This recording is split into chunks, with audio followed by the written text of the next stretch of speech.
It is much easier to see and criticize others for their ideas, behavior, or habits than to see in oneself potentially those same issues. Jesus raised this issue in his Sermon on the Mount. And why beholdest thou the mote that is in thy brother's eye, but considerest not the beam that is in thine own eye?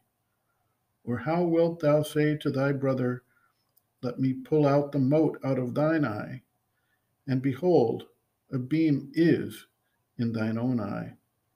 Thou hypocrite, first cast out the beam out of thine own eye, and then shalt thou see clearly to cast out the mote out of thy brother's eye.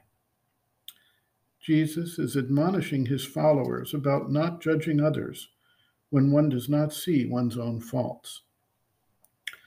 The mother takes this to a deeper level by helping us see that the natural affinity by which we can see and understand the actions and motives of others is part of the synchronicity of the universal creation that implies that what we see has its own roots within ourselves. And in many cases, the actions which we find the most abhorrent are those which we carry within ourselves, active or latent, as the case may be. The mother writes, quote, "It is rather remarkable that when we have a weakness, for example, a ridiculous habit, a defect, or an imperfection, since it is more or less part of our nature, we consider it to be very natural. It does not shock us. But as soon as we see this same weakness, this same imperfection, this same ridiculous habit in someone else, it seems quite shocking to us. And we say, 'What? He's like that?'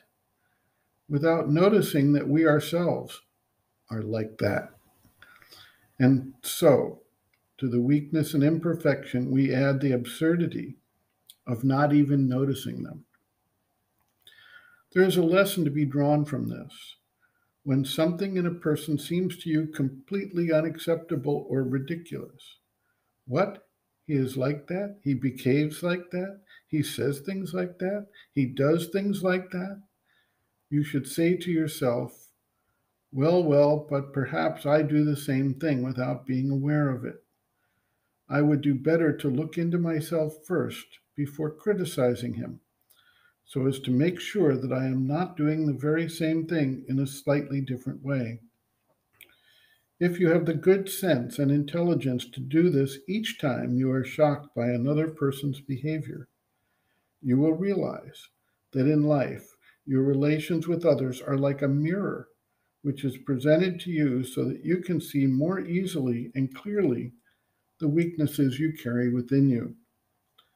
In a general and almost absolute way, anything that shocks you in other people is the very thing you carry in yourself in a more or less veiled, more or less hidden form, though perhaps in a slightly different guise, which allows you to delude yourself.